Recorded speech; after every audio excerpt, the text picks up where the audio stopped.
Bonsoir à tous. Bonsoir. Bonsoir. Salut. Eh bien, écoutez, je suis chargé donc d'animer cette réunion, c'est avec grand plaisir.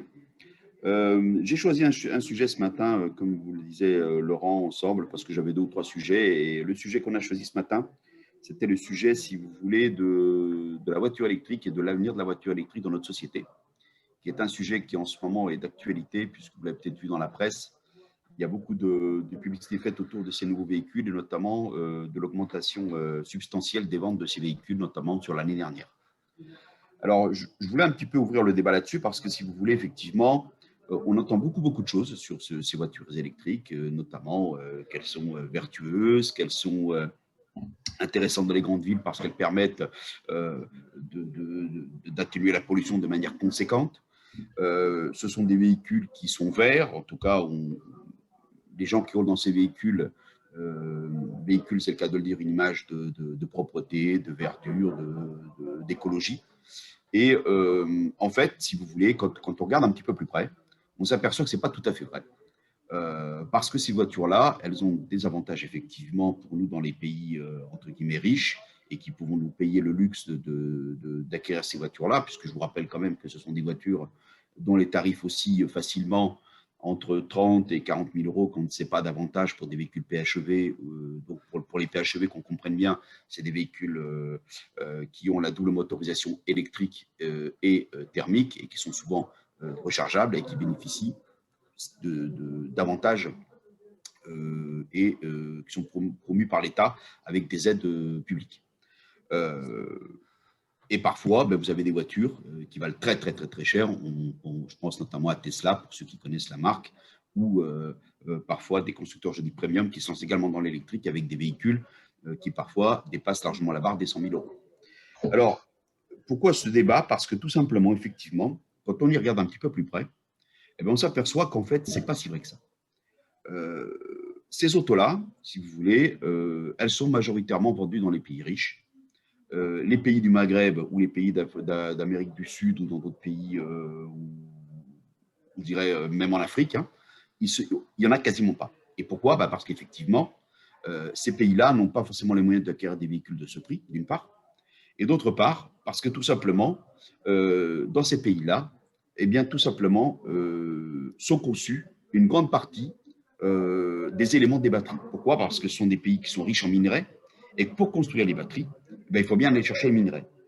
Et ce minerai-là, aujourd'hui, c'est dans des pays qui souvent n'ont pas trop le choix, parce que bien évidemment, la production minière, elle est concentrée sur très peu d'entreprises, globalement, sur la planète, mais qui aujourd'hui ont un pouvoir énorme et qui sont capables d'aller chercher tous ces minerais dans les pays les plus pauvres, qui souvent n'ont pas trop le choix, ou dont les gouvernements laissent faire. L'extraction minière aujourd'hui, elle est concentrée surtout en Afrique, elle est concentrée en Amérique du Sud, dans la Mongolie notamment, en Chine, bien évidemment, dans certaines parties de la Chine. Et quand vous allez là-bas, quand vous commencez un petit peu à rechercher sur Internet, vous apercevez qu'en fait, ça se fait dans des conditions qui ne sont pas toujours très louables. On fait même parfois travailler des enfants. Vous avez des endroits qui ressemblent à des terres. On se croirait sur la Lune tellement on a dévasté les terres, voire la déforestation en Amérique du Sud. Et tout ça dans le but de quoi? De produire des minerais rares qui permettent la conception de ces fameuses batteries. Ça, c'est le premier problème. Le second problème de ces voitures électriques, c'est que malheureusement, on perd aussi un petit peu de notre autonomie. Pourquoi? Parce que, à majorité, à 80%, mais exactement, puisque je me suis renseigné quand même depuis ce matin, elles sont toutes fabriquées en Asie. Pourquoi? Pour des questions de main-d'œuvre, bien évidemment, mais également parce qu'en Asie, si vous voulez, vous avez tous les grands spécialistes de l'électronique. Et bien évidemment, les constructeurs achètent majoritairement ces batteries là-bas. En particulier les moteurs aussi, non? Pardon? Les moteurs aussi, les moteurs sont beaucoup fabriqués en Asie oui, aussi. Oui, voilà, et les moteurs électriques aussi. Mais bon, ça, c'est un petit peu moins vrai parce que en Europe, nous avons quand même des grandes marques très connues qui construisent les moteurs électriques. Je pense notamment à Bosch, par exemple, le constructeur allemand que beaucoup de gens connaissent et qui est un gros producteur de moteurs électriques. Donc, à la limite, ça, c'est un petit peu moins vrai. Mais, en tout cas, les batteries, elles arrivent souvent d'Asie. Ensuite, si vous voulez, ça, c'est le premier, la première chose. La seconde chose, c'est que il y a eu des enquêtes qui ont été faites récemment par des gens qui sont tout à fait consciencieux et qui disent quand même des choses assez intéressantes. à savoir qu'un véhicule électrique aujourd'hui, lorsqu'il est construit, si on le rapporte à la construction d'un véhicule thermique, vous avez en coût de production un niveau de pollution qui est très, très, très différent. Je m'explique. C'est-à-dire que, par exemple, si vous avez une construction d'un véhicule thermique qui coûte 10 en production en termes d'écologie, pour fabriquer le même véhicule en électrique, ben, ça vous coûte 70 en termes d'écologie. C'est-à-dire que simplement, un véhicule aujourd'hui électrique pollue 7 fois plus à la construction qu'un véhicule thermique. Ça veut dire que récemment, il y a eu plusieurs enquêtes, notamment de la part de Volkswagen, je ne peux pas les citer, mais il y en a eu d'autres. On sait qu'aujourd'hui, pour arriver à un équilibre de taux de CO, c'est-à-dire une fois que la voiture est mise en circulation, il faut, pour arriver à l'équilibre, que le véhicule électrique ait parcouru à minima 70 000 km, voire 100 000 pour les voitures les plus élevées.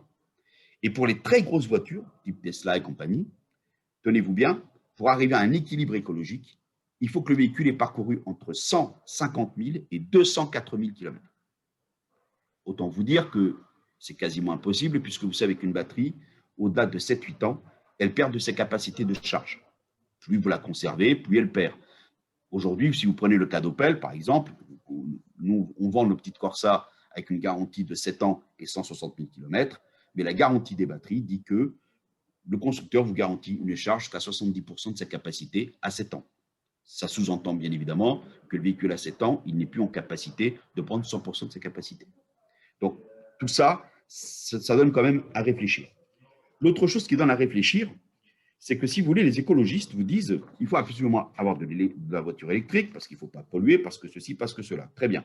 Si ce n'est que, on s'aperçoit de quelque chose, c'est qu'aujourd'hui, en Europe, ces mêmes écologistes vous disent mais on ne veut pas de centrale nucléaire. Ouais, c'est très bien, mais bon, l'électricité, il faut bien la produire. Donc, vous le savez aussi bien que moi, une centrale nucléaire aujourd'hui en France, on vient d'en arrêter une. Si demain, vous avez tous les Français qui commencent à brancher leur voiture en arrivant à la maison le soir, comment vous expliquer qu'on va très très vite avoir un problème? Ou alors il va falloir avoir de la substitution en termes d'énergie, c'est-à-dire soit on met de l'éolienne, soit on met, je dirais, des centrales électro-hydrauliques ou autre chose, mais dans tous les cas, il va falloir trouver une substitution. D'ailleurs, on a eu quoi qu'on dise, aujourd'hui en termes d'écologie propre, le nucléaire n'est pas le plus mauvais. Je vous rappelle qu'en Allemagne aujourd'hui, à cause de l'arrêt du nucléaire, la production électrique est faite par des usines à charbon. Je rappelle juste à ceux qui ne le savent pas que c'est ce qu'il y a de plus polluant sur la planète. Donc, ça aussi, ça porte à réflexion, parce que c'est vrai que c'est quand même quelque chose qui est quand même assez important. La troisième chose qui est importante, c'est pour l'acheteur, tout simplement, d'une voiture électrique. Au jour d'aujourd'hui, contrairement à ce qu'on peut penser, les voitures électriques, si vous voulez, se dévaluent très vite. Pourquoi? Parce que, bien évidemment, le concessionnaire qui va vous vendre la voiture, lorsqu'il va vous reprendre la voiture au bout de 6 ans, au bout de 7 ans, il sait très bien que la batterie n'est plus en capacité d'avoir 100% de ses capacités. Donc, la voiture, elle va avoir une moins-value, parce qu'on va vendre une voiture qui sera beaucoup moins performante que la voiture à l'origine. L'autre inconvénient de ça, c'est qu'il ne faut surtout pas que la voiture tombe en panne. Parce que je vous rappelle juste qu'un pack de batterie, ça coûte au jour d'aujourd'hui, alors on se parle, entre 7 et 10 000 euros. C'est énorme. C'est-à-dire que c'est quasiment la valeur de la voiture dans 6 ou 7 ans. C'est-à-dire que si jamais vous avez un problème électrique, qu'il faille remplacer le pack de batterie, il vaut mieux carrément changer la voiture. Pour être très clair. Ça, c'est l'autre problématique. Par contre, les voitures électriques ont quand même des avantages, mais évidemment, elles n'ont pas que des inconvénients.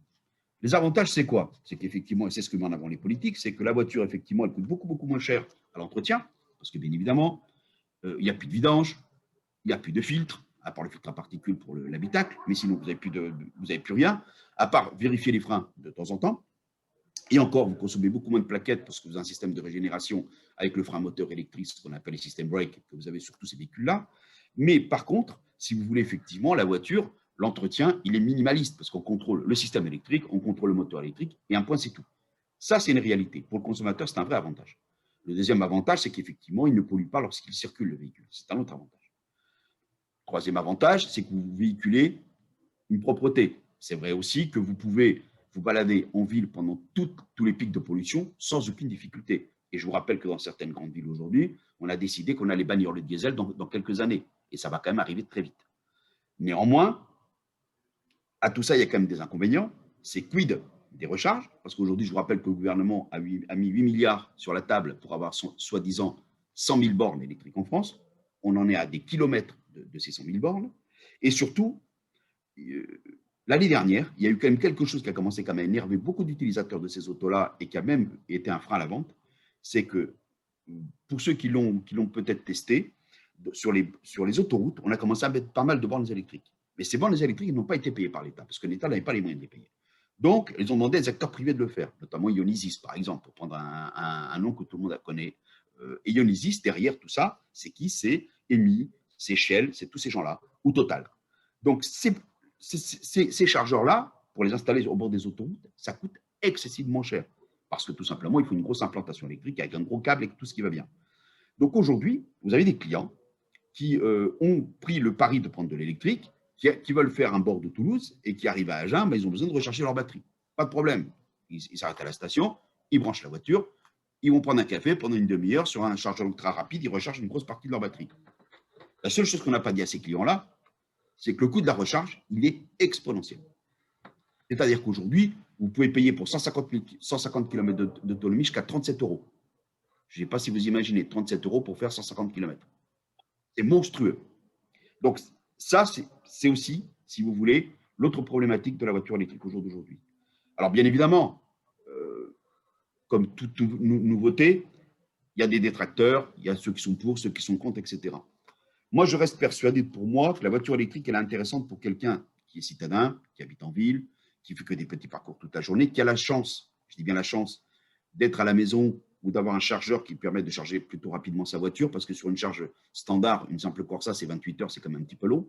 Mais si vous avez la chance d'avoir une prise dans votre garage qui vous permet de recharger dans un délai raisonnable, c'est-à-dire la nuit, ça peut être très, très intéressant et ça vous permet de rouler au quotidien avec 335 km d'autonomie, une autonomie somme toute raisonnable.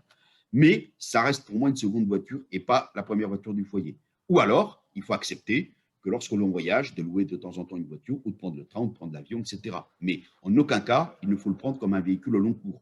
Parce que bien évidemment, aujourd'hui, ce n'est pas possible. Voilà.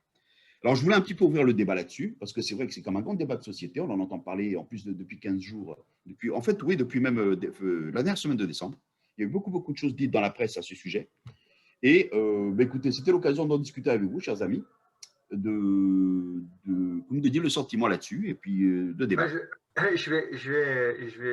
à l'heure, d'ailleurs, j'ai envoyé, excuse-moi, hein, Jean-Paul, je prends la parole en premier, mais juste pour abonder par rapport à ce que tu disais tout à l'heure, notamment sur la notion de la recharge et de la fourniture de l'énergie pour pouvoir recharger ce type de véhicule. On voit bien qu'en fait, on parle beaucoup d'énergie alternative, notamment l'éolien et autres, et d'une manière assez particulière. Tout à l'heure, je suis tombé sur un lien LinkedIn que je vous ai partagé sur WhatsApp. On voit bien que même l'éolien, en fait, n'est pas l'idéal, puisque il est démontré qu'il peut être aussi polluant, voire même plus polluant que des fournitures d'énergie comme le nucléaire. Je parle en environnement, en impact environnemental immédiat. Ça ne veut pas dire que le nucléaire n'est pas dangereux, c'est pas la panacée. On sait que le nucléaire aujourd'hui peut fournir de l'énergie pas polluant, si ce n'est que derrière il faut traiter les déchets. Il y a aussi un autre paramètre qui commence à faire grand bruit. Vous l'avez peut-être vu dans la presse, c'est que vous avez certains pays, notamment du Maghreb, qui commencent à se plaindre que l'Europe leur envoie tous les véhicules thermiques ou les vieux véhicules, si vous voulez. Et en fait, pourquoi? Parce qu'ils n'ont pas les moyens de s'acheter des autos neuves, malheureusement, dans ces pays-là, bien souvent. Et donc, en fait, nos vieux véhicules, les véhicules dont on ne veut plus, les véhicules polluants finissent là-bas. Donc, en fait, on fait juste que déplacer de la pollution, en fait. Parce que nous, en Europe, OK, on va s'entendre avec des voitures toutes belles, toutes propres, etc. Mais en fait, dans ces pays-là, et en fait, d'un point de vue global pour la planète, le CO, on n'a rien à rajouter au problème, quoi. Et il y a un point, tu l'as évoqué, enfin là, tu viens de l'évoquer, c'est également le recyclage des batteries. Également. Alors, le recyclage des batteries, je n'ai pas évoqué le problème. Qui est un point négatif également à mettre. C'est un point négatif, mais ça ne l'est plus vraiment. Parce que depuis maintenant 1 an, on arrive à recycler les batteries à 98-99%. Donc ça, par contre, ça a changé. Ce n'était pas le cas il y a encore, on va dire, 2 ans. Aujourd'hui, les dernières batteries qui sont produites, on arrive à les recycler. Donc là, ce n'est plus un point négatif, alors à condition que ça se fait dans les règles de l'art. Parce qu'encore une fois, il y a des malins qui vont les faire recycler ça dans des zones où ce n'est pas très clair pour économiser, il ne faut pas rêver. Mais si c'est fait dans les règles de l'art, il n'y a pas de problème, on peut recycler une batterie.